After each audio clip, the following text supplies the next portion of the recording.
Dawno nie przeczytałem tak wielkiej bzdury o rynku nieruchomości, jak artykuły, które zobaczyłem ostatnio pod ogólnym hasłem domy jednorodzinne spadną w cenie, upadek 20% albo więcej w dół i szczególnie dotyczy to domów z XX wieku, dlatego że koszty utrzymania takich domów są ogromne, więc ich ceny spadną. Trochę w tym racji jest, ale jest to też totalna bzdura. A dlaczego?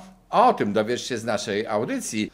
Ale jeżeli chcesz poznać rynek nieruchomości, co tu się dzieje, jakie są trendy i dlaczego coś rośnie, a coś spada, jakie jest nowe prawo, no to koniecznie subskrybuj nasz kanał.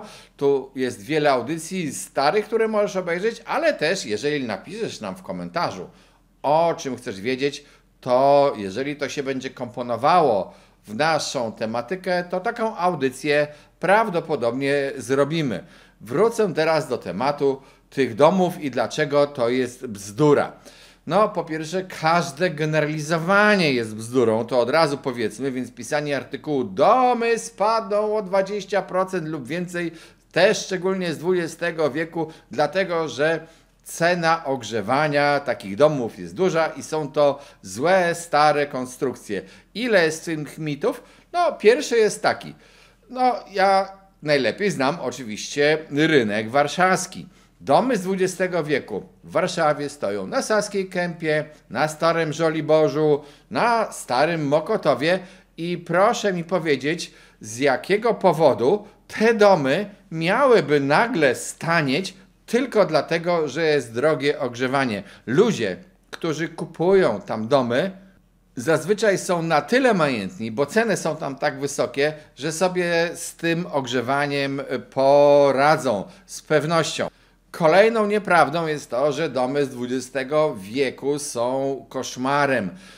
Szczerze mówiąc, jeżeli inwestujesz w jakiejś dobrej lokalizacji i napotkasz tam dom, tak zwaną kostkę gomułkowską, to jeżeli masz trochę wyobraźni, znasz się trochę na budownictwie, to szybko stwierdzisz, że taki dom można przerobić na dom bardzo atrakcyjny, z nowoczesną elewacją przy okazji tego ocieplenia. Zrobisz mu nową elewację z dobrym rozkładem wnętrz, być może nawet podzielisz go na dwa lokale mieszkalne, bo w takich domach bardzo często klatka schodowa nie stoi tak jak ostatnio w salonie, tylko po prostu jest wydzielona. Pokoje są osobno, a klatka schodowa jest osobno. Ponadto jest to zazwyczaj dość potężna konstrukcja, mocna konstrukcja, która jeszcze wiele wytrzyma. No, że zbudowana w dawnych czasach, no to oczywiście nie spełnia takich norm, ale dom, który ma 50, 60, 70 lat i tak trzeba wyremontować. Ponadto wiele z tych domów, właśnie tych starych kostek, zdążyło już przeżyć swoje remonty i ma nowe instalacje ogrzewania i często jest ocieplona i często ma wymienione okna i często są to domy po remoncie. A co jest ich zaletą? To, co najważniejsze w nieruchomościach. Takie domy często stoją w dobrych lokalizacjach, bo stoją bliżej centrów miast, w tych lokalizacjach cenionych. Tak samo jak w Warszawie, te jeszcze często przedwojenne budowy cenimy właśnie, czyli tą Saską Kępę, która częściowo jest przedwojenna, częściowo nie. Tutaj oczywiście, rozumiem, miłośnicy Saskiej Kępy zaczną ze mną dyskutować, w którym miejscu się kończy Saska Kępa, ale zostawmy te spory. Stary Żoliborz, czy też właśnie Mokotów, Sadyba, to są tereny, których po prostu bliżej centrum Warszawy nie ma, więc one zawsze będą cenne, a przynajmniej dotąd, dopóki ludzie będą chcieli mieszkać w Warszawie. Jakie domy mogą tracić, bo powiedziałem, że to nie jest totalna bzdura, że coś zacznie tanieć. No oczywiście, teoretycznie mogą tanieć domy na odległych peryferiach, ale powiedzmy sobie szczerze, w tamtych okolicach, daleko od wielkich centrów, domy już i dawniej były tanie. Wobec tego one niespecjalnie mają potencjał do spadku. A co ciekawsze jest jeszcze, w ogóle w tamtych okolicach nie ma alternatywy. Tam się nie buduje mieszkań. W jakichś takich miejscowościach odległych od Warszawy nie ma budownictwa mieszkaniowego, więc jeżeli chcesz mieszkać w tej okolicy, to chcąc, nie chcąc, musisz kupić dom. I teraz masz wybór. Możesz się zastanawiać nad tym, no okej, kupię dom stary z działką do remontu, ale z przyłączami nie będę miał problemu z tą całą otoczką budowy, a ten dom sobie wyremontuję, bo mi on, powiedzmy, pasuje. Albo możesz zacząć budowę domu po swojego, czyli po swojemu, w szczerym polu, z dala od wsi, gdzie musisz doprowadzić sobie te wodociągi, kanalizację, gazy i tak dalej, w zależności co jest w okolicy. Już dawno w takich miejscach bardzo często domy, te stare, były sprzedawane poniżej kosztów budowy nowego domu. I często też opłaca się kupić taki dom stary. Nie zawsze. Od razu powiem, że nie zawsze.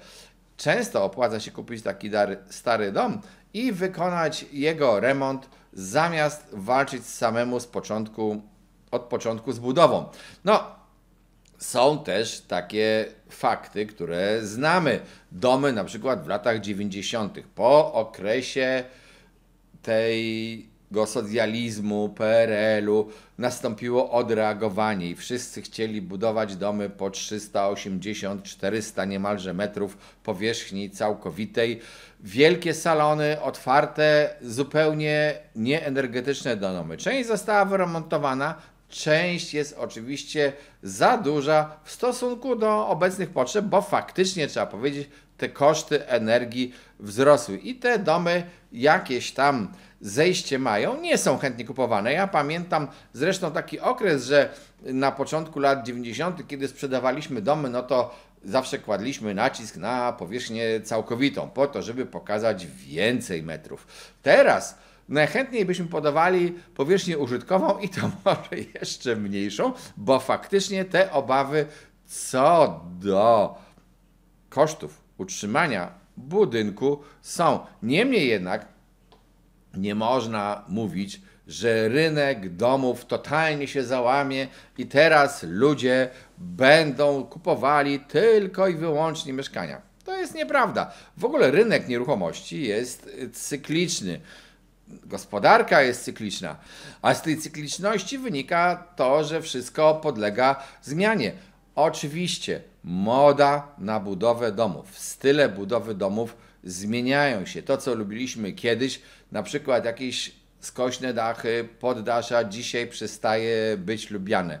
To jest prawda, ale też nie zapomnijmy o tym, że tak naprawdę w nieruchomościach najważniejszą rzeczą jest lokalizacja.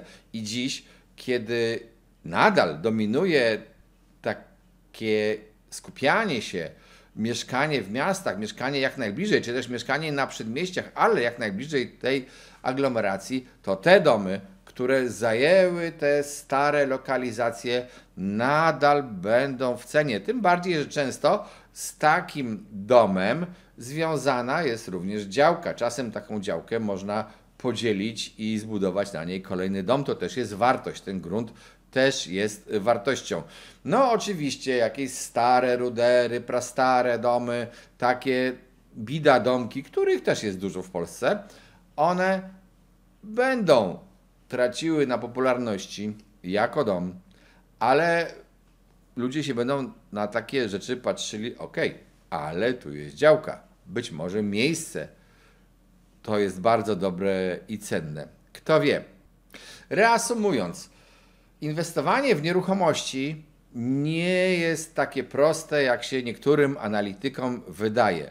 To, że ogrzewanie i ceny ogrzewania rosną relatywnie, na przykład w stosunku do pensji, to nie znaczy, że to będzie wiecznie.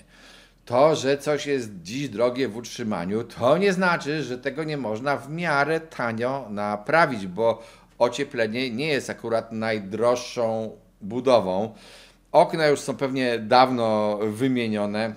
Przy okazji ocieplenia można ozdobić elewację i z tej, powiedziałem, kostki Gomułkowskiej zrobić bardzo piękną rzecz architektonicznie. Można zrobić wiele rzeczy, a szczególnie wtedy, kiedy chcesz tam mieszkać, kiedy chcesz mieszkać w tej lokalizacji i kiedy cię na to stać. Bo dziś, nawet jeżeli znajdziesz ruinę wręcz na Starym Żoliborzu, na Saskiej Kępie, to na pewno za tę ruinę musisz zapłacić słono. Jeżeli chcesz wiedzieć więcej o rynku nieruchomości, koniecznie subskrybuj nasz kanał.